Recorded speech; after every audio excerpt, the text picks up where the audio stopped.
لیکن اب یہ دروازہ کھولا جا رہا ہے، اس لیے کہ مذہب کی دنیا میں، اب آپ کو معلوم ہے آج دنیا میں سب سے بڑی تعداد عیسائیوں کی ہے، 2.25 ارب، کل 6 ارب آبادی ہے انسانوں کی دنیا میں، اس میں سے 2.25 ارب سے بھی کچھ زائد ہے عیسائی۔ نمبر 2 پر مسلمان آتے ہیں، یہ 1.25 اور 1.5 ارب کے مابین ہے۔ باقی یہودی تو 1.25 کروڑ یا 1.5 کروڑ ہے صرف، لیکن یہ کہ ہندو مت کے پیروکار وہ آپ کو معلوم ہے کتنے ہیں، چین میں بدھ مت کے، اور یہ سارا انڈو چائنا کے اندر بدھ مت کے وہ بھی بہت ہیں۔ لیکن عیسائیوں کی جو سب سے بڑی غلطی لگی ہے وہ کیا ہے؟ انہوں نے فزیکل نتائج کسی شے کے اور مورل نتائج ان میں فرق نہیں کیا۔ ان کا تصور یہ ہے کہ حضرت آدم علیہ السلام سے جو گناہ ہو گیا تھا، اللہ کا صریح حکم تھا وَلَا تَقْرَبَا هَٰذِهِ الشَّجَرَةَ فَتَكُونَا مِنَ الظَّالِمِينَ، اس جنت میں رہو جہاں سے جو چاہو کھاؤ پیو آرام سے، کوئی روک ٹوک سوائے اس درخت کے، ایک پوائنٹڈ، ایک جس پر اشارہ کر دیا۔ لیکن یہ کہ شیطان نے ورغلایا، انہوں نے اس کا جو ہے پھل کھا لیا۔ اب یہ کہ یہ اوریجنل سن اس کو کہتے ہیں، دی اوریجنل سن، وہ ہمارے جد امجد تھے، ان سے گناہ ہوا، اور وہ گناہ جو ہے پورے نسل آدم میں چلا آ رہا ہے۔ ہر بچہ جو پیدا ہوتا ہے وہ پیدائشی طور پر گناہ گار ہے، اپنے جد امجد کے گناہ کا وراثت میں لے کر آ رہا ہے دنیا میں۔ اب یہ ہے وہ ان کی غلطی، ہمالیہ ایسی غلطی جس پر پھر انہوں نے سارے اپنے جو ہے تصورات جو ہے، اب اس اوریجنل سن، اس سے بچنے کی شکل کیا ہے؟ بس عیسیٰ پر ایمان لے آؤ، گناہ معاف ہو جائے گا، یہ سارا کفارہ ہو جائے گا تمہارے سارے گناہوں کا، اوریجنل سن سے بھی پاک، اور سارے گناہ جو دنیا میں کرو وہ بھی پاک۔ یہ ساری چیزیں جو ہے وہ بنائے فاسد علی الفاسد، ایک فاسد عقیدے کے اوپر فاسد جو ہے اوپر بنیاد تعبیر کر دی گئی۔ قرآن مجید نے جو ہمارے لیے راستہ کھولا ہے، توبہ، بڑے سے بڑا گناہ ہو، شرک ہو، 2 مرتبہ سورہ نساء میں فرمایا ان اللہ لا یغفر ان یشرک بہ ویغفر ما دون ذلک لمن یشاء، اللہ اسے ہرگز معاف نہیں کرے گا کہ اس کے ساتھ شرک کیا جائے، ہاں اس سے کم تر گناہ جس کو چاہے گا بخش دے گا، لیکن وہ بھی توبہ کر لو فارغ، آج ترک کر دو فارغ، کوئی اس کے اثرات نہیں ہے۔ زہر کھاؤ گے مرو گے، لامحالہ مرو گے، یہ اس کا فزیکل اثر ہے، اور اب وہ جو ہے آپ اس کا ازالہ نہیں کر سکتے ہو، تو کھا لیا، کھایا گیا۔ گناہ کے بعد یہ نہیں ہے کہ اس کے مورل جو اثرات ہیں بد ہیں، ان سے بچنے کی کوئی شکل نہ ہو، یہ انتہائی مایوسی پیدا کرنے والی شے ہے۔ لہذا فرمایا الا من تاب، سوائے اس کے جو توبہ کرے۔ تابا یتوب توبن، آبا یعوب اوبن، یہ بڑے قریب کے الفاظ ہیں۔ آبا یعوب اوبن سے اواب بنا، اوابین، اللہ کی طرف رجوع کرنے والے، بہت رجوع کرنے والے، بہت رجوع کرنے والے۔ اللہم ربنا اجعلنا منہم، اسی طرح توابین، بہت توبہ کرنے والے، بہت توبہ کرنے والے، بہت توبہ کرنے والے۔ اس لیے فرمایا کہ کل بنی آدم خطاؤن، یہ حضور کی حدیث ہے بہت اہم، تمام بنی آدم خطا کار ہیں۔ خطا تو در حقیقت مبالغے کا صیغہ ہے، کلو بنی آدم خطاؤن، ہر انسان جو ہے آدم کی اولاد کا بہت خطا کار ہے۔ وخیر الخطائین التوابون، ان خطاؤن کے اندر بہترین لوگ وہ ہیں جو توبہ کرتے ہیں۔ اور یہاں تک فرمایا گیا کہ آپ نے ایک گناہ سے توبہ کی، پھر کہیں حالات ایسے ہو گئے کہ آپ اپنے نفس پر قابو نہ رکھ سکے، پھر گناہ صادر ہو گیا، پھر توبہ کرو، کرتے رہو کرتے رہو۔ بہت پیارے جو اشعار ہیں یہ سربت کے ہیں، باز آ ہر چے ہستی باز آ، گر کافر و گبر و بت پرستی باز آ، این درگہ ماں درگہ نومیدی نیست، 100 بار اگر توبہ شکستی باز آ، آؤ لوٹو پلٹو، اور یہ کہ تم نے 100 مرتبہ بھی توبہ پہلے توڑی ہو تب پھر توبہ کرو، پھر باز آ جاؤ۔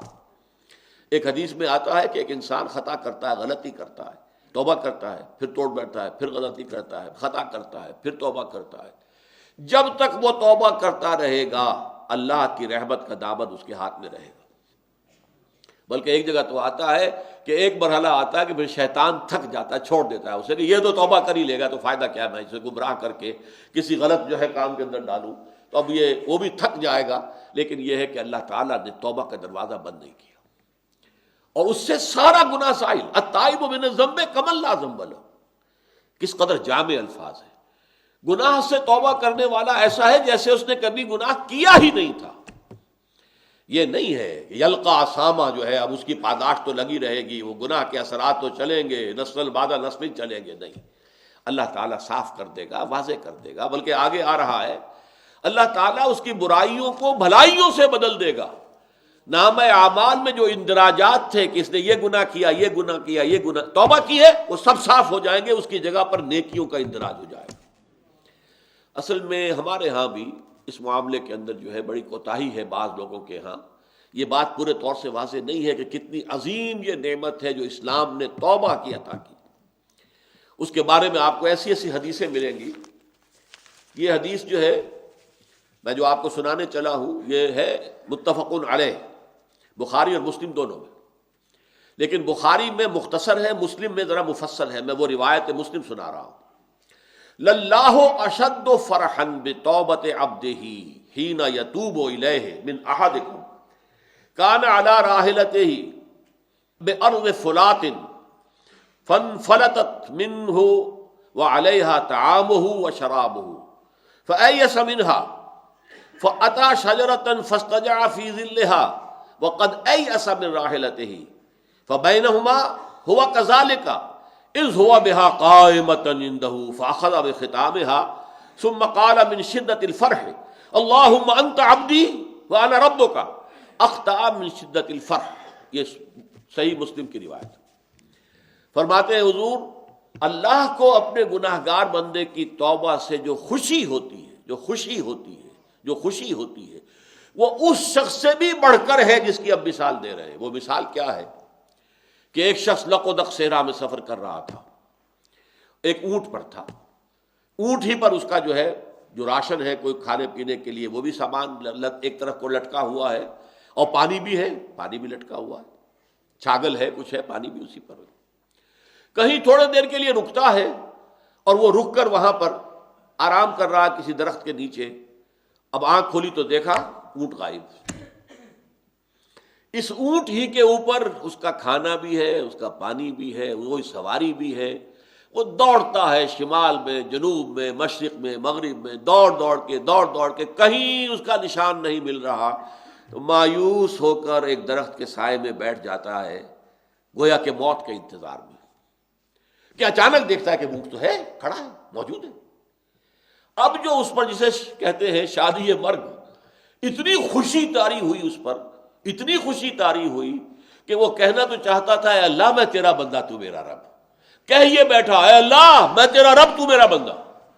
یعنی جو اس طریقے سے اتنا وہ پاگل ہو گیا اس وقت اپنی خوشی کی وجہ سے، فرط مسرت میں، کہ وہ اتنی بڑی غلطی کر بیٹھا کہ اس نے یہ کہا اللہم انت عبدی، تو میرا بندہ ہے، وانا ربک، اور میں تیرا رب. یہ خوشی کا تصور کیجئے. اس طرح بائبل کی بڑی پرانی سٹوری ہے، دی پروڈیگل سن. ایک شخص کے کئی بیٹے تھے، ان میں سے ایک بیٹا نٹ کھٹ تھا، شریر تھا. اس نے کہا میرا تو ابھی وراثت کا حصہ جو ہے منتقل کر دو مجھے. وہ زبردستی اپنا حصہ لے کے جو ہے وہ چلا گیا، پھر سارا عیش و عشرت میں اڑا دیا. اب وہ بالکل مفلوق الحال ہو گیا، کوئی پیسہ پاس نہیں تھا. اب وہ باہر چاروں چار جائے گا کہاں؟ کل شعین یرجع الی اصلہ، آیا باپ کے پاس. باقی بیٹے اس کے جو کاروبار کر رہے تھے یا جانور پال رہے تھے، سب کچھ اس کے پاس تھے. اب باپ نے اس بیٹے کی آمد کی خوشی میں جشن منایا، دعوت کی. بیٹوں نے شکایت کی ابا جان یہ آپ کا وہ شریر بیٹا جو زبردستی اپنا سارا حصہ لے کے چلا گیا تھا اور اس کی آپ اتنی آؤ بھگت کر رہے ہیں. باپ کا جواب کیا تھا؟ بیٹو اگر تم کسی گلے کو لے کر جا رہے ہو اور اس میں سے ایک بھیڑ گم ہو جائے تو کیا تم پورے گلے کو چھوڑ کر اس بھیڑ کو تلاش کرنے کے لیے نہیں نکلو گے؟ میرے گلے کی ایک یہ بھولی ہوئی بھٹکی ہوئی بھیڑ تھی جو آج مجھے واپس مل گئی ہے، تو میں تو اس کے اوپر مسرت کا جشن منا رہا ہوں. تو یہ ہے انسان غلط راستے سے واپس آئے، مڑ جائے. التائب من الذنب کمن لا ذنب لہ، اور اس کے لیے فرمایا ہے جب تک موت کے آثار شروع نہ ہو جائیں، ما لم یغرغر، جب یہ جان جو ہے یہاں آ کر ہنسلی میں اٹک جائے کلا اذا بلغت التراقی وقیل من راق وظن انہ الفراق، یہاں اس کے بعد تو موت کا دروازہ، توبہ کا دروازہ بند ہے۔ اسی طریقے سے جب آثار قیامت شروع ہو جائیں گے، اور ان میں علامات قیامت بہت سی ہیں، صغیر بھی ہے، کبیر بھی ہے، بڑی بھی ہے، تو وہ جو اکبر العلامات ہیں، جو سب سے زیادہ بڑی، ان میں سے سورج کا مغرب سے طلوع ہونا ہے۔ جب وہ ہوگا تو توبہ کا دروازہ بند ہو جائے گا، اب اس کے بعد کسی انسان کے توبہ کرنے کی کوئی حیثیت نہیں ہوگی۔ لیکن جب تک موت جو ہے وہ اس طریقے سے قریب نہیں آ گئی ہے، یا قیامت اس درجے قریب نہیں آ گئی، اس وقت تک موت کا دروازہ کھلا ہوا ہے۔ باز آ باز آ، یہ تو جیسا کہ حدیث میں آتا ہے کہ رات کے آخری گھڑیوں میں اللہ تعالیٰ اپنے اس 7ویں آسمان سے نزول جلال فرماتے پہلے آسمان پہ آ جاتے، اور پھر ندا ہوتی ہے، حل من مستغفر فاغفر له، ہے کوئی شخص کہ جو استغفار کر رہا ہو تو میں اسے معاف کر دوں، حل من سائل فاعطیہ، ہے کوئی مانگنے والا کہ میں اسے دوں۔ تو ہم تو مائل میں کرم ہیں، کوئی سائل ہی نہیں، راہ دکھلائیں کسے، رہنم منزل ہی نہیں، الا من تاب۔